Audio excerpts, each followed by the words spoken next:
WBRC Fox 6 News. First at 9. Starts now. Welcome to our digital edition of WBRC First at 9. Alabama Power customers are about to pay a little bit more to keep the lights on. The utility announced a $10 rate increase. The utility leaders say it needs to make up a $506 million deficit just to break even on their fuel costs. And this is not the first time Alabama Power has increased rates this year. They started charging an extra $6 in August. Fuel it didn't just go up recently. It's been going up for the past 2 years. And so we made an adjustment in August of about $6 to start to address that. And this adjustment is also an attempt to, again, try and close that gap. The increase takes effect December 1st. A reminder, though, that Alabama Power officials say that you can call and ask for budget billing and pay the average of your yearly bill each month. First at 9, some dramatic images of 2 school buses that burned at Inglewood Elementary School in Tuscaloosa County. The engines, windows, and seats were all gone in these buses. Power lines fell onto the buses, and then they went up in flames. Firefighters responded to put the fires out. The fire did not reach any school buildings. There should not be any changes, we're told, to school or bus rides tomorrow. An update tonight on solutions to what's being called a chaotic 911 system in Jefferson County. One of the ideas includes public service announcements reminding you about when to call 911. The leaders stressed during a meeting of fire chiefs in Central Alabama that short, mid, and long-term solutions are being worked on, but one of the first things they expect officials to attempt to do is create informative PSAs to cut down on ambulance and ER wait times. More and more nowadays, people use emergency room physicians as their primary care physicians, and there's a lot of overuse of the ERs. That's why they're so crowded, and there's a lot of overuse in the 911 system. So to put out some education on that, I think would certainly be helpful. We're told the Jefferson County Commission will meet with the Jefferson County Fire Chiefs in the next couple of weeks. A hearing for a man accused of stabbing his girlfriend to death has been postponed. 38-year-old Justin Fields is charged with murder and abuse of a corpse in Blount County. The Blount County Sheriff tells us Fields stabbed 52-year-old Tammy Bailey more than 100 times. Fields' hearing is now scheduled for November 16th. Police in Washington, D.C. have arrested a teenager for the attempted robbery and shooting of former Alabama and current NFL running back Brian Robinson.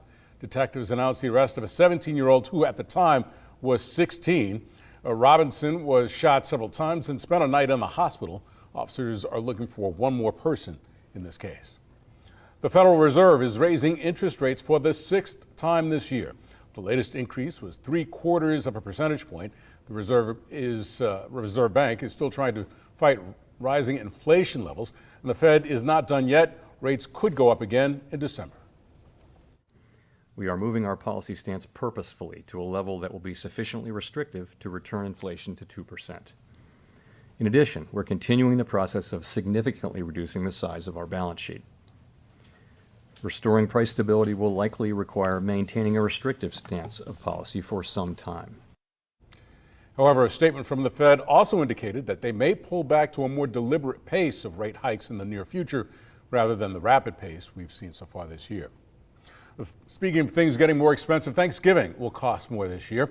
Paul Bowen with Paul's Mountain Meats in Gadsden says he's having to increase turkey prices by more than 20%.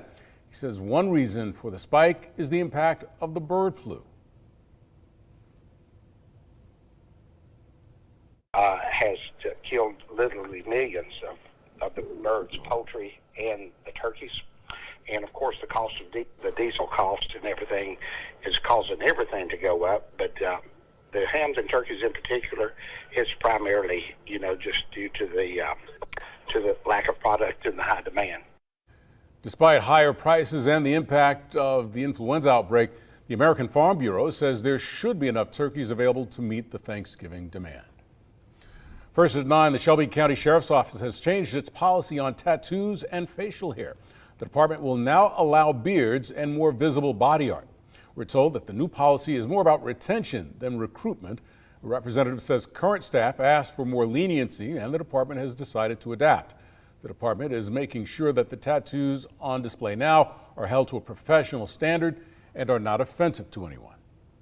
Discretion ultimately rests with the sheriff, with what is considered appropriate or inappropriate. And so we do have that caveat written in our policy.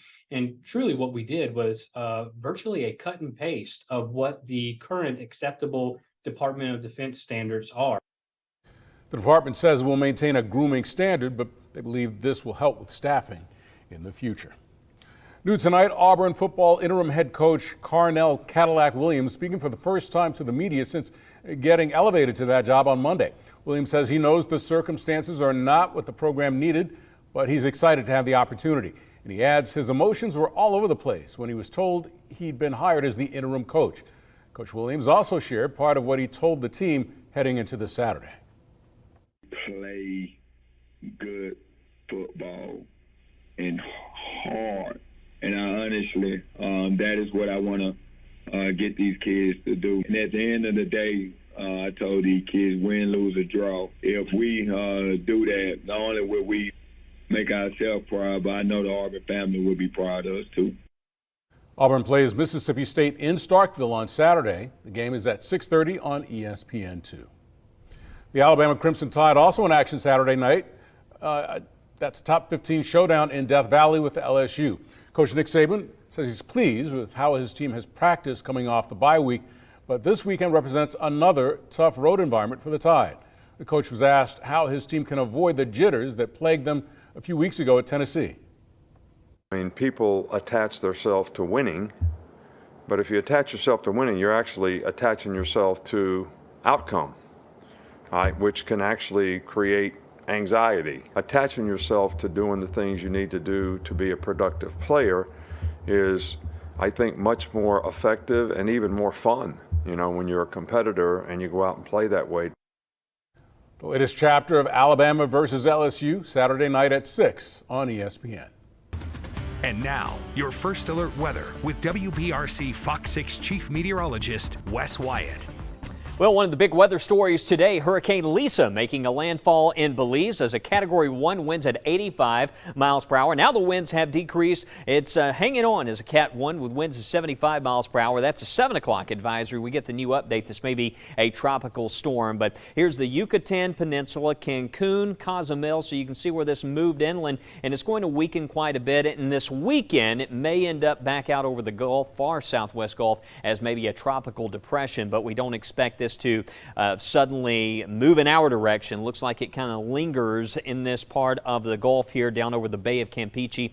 And we're also tracking Hurricane Martin, which is out in the Atlantic. Here's Boston. You see the U.S. East Coast and New England. So this is way out there in the Atlantic, but it's certainly quite impressive from space tonight. The satellite depiction of this very large cyclone. It's going to move to the north, and interesting track may take this back towards the U.K. perhaps on down the road. But right now it's a hurricane, but not expected to move in our direction. But you can keep up with the track on Martin, Lisa with our First Alert Weather app. Just go to your radar on the app and make sure the tropical layers are turned on, and we'll send you those updates for where these storms, these systems are moving. But kind of interesting, it's one of the few times we've had 2 active hurricanes in the Atlantic Basin in November, but it's still hurricane season through the end of November. That's when the season will end, but we've got hurricanes we're tracking, warmer than average temperatures. Not too unusual this time of the year to see warmer than average conditions in November. We get a lot of warm spells this time of the year, but temperature-wise tonight, some 50s showing up, a little bit cooler to the north. It's possible we could see some upper 40s to the north. The thing we got to watch out for tonight, I think fog is going to be an issue again early in the day, so giving you that first alert as we kick things off. But we're in for another warm day Thursday afternoon. Look at this, close to 80 in Tuscaloosa. A lot of areas out there. We'll have to probably kick on the AC later tomorrow. Same on Friday. We'll probably see even more 80s showing up, but unseasonably warm conditions next couple of days. Mornings on the cooler side, but not too bad, at least for this time of the year. A lot of 50s there to start the day. There's Friday afternoon. Dry weather hangs on for high school football into Friday night. But then the next big thing this weekend, the next chance of rain arrives arrives starting Saturday morning. We could have a few storms, some pockets of heavier rain moving into West Alabama, but as this system arrives, it's going to be weakening as it moves in.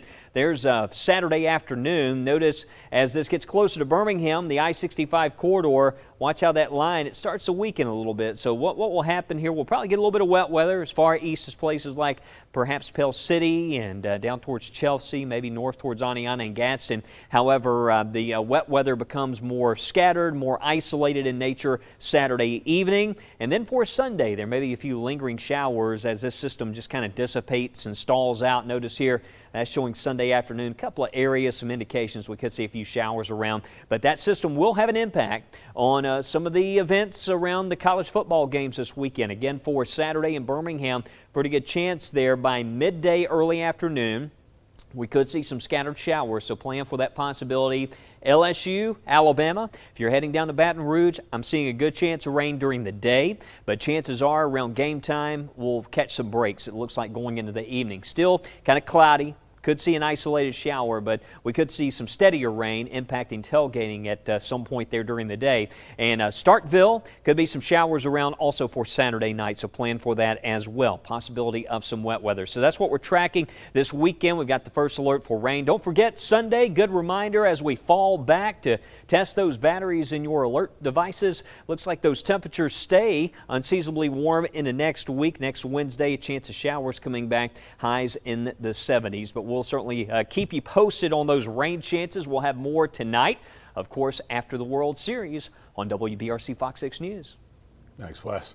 And with a little warmer weather in place, a deer apparently decided to take a little early morning dip in Smith Lake. Shout out to Dennis Robbins for sending us this video, and we're happy to report that the deer did make it to shore and was safe at last check. In Shelby County, an environmental service employee at Shelby Baptist is making a huge difference for patients. Walter Singletary has been cleaning rooms at Shelby Baptist for years, but one thing that patients remember about him is the unique notes he leaves, encouraging them on their journey to recovery. One of those patients talked to us about the lasting impact of those messages. It's almost like God sent him in there, you know? Oh, yes. Because it was a hard time, you know. It's like it just changed my whole demeanor, you know. Mm-hmm. And that's why I tried to tell him, I said, I don't think you realize, you know, the impact that you make. Walter says God placed him at Shelby Baptist to help people, and he plans to continue for another 10 years. That's it for our digital edition of WBRC First at 9. We will see you on TV after the ballgame.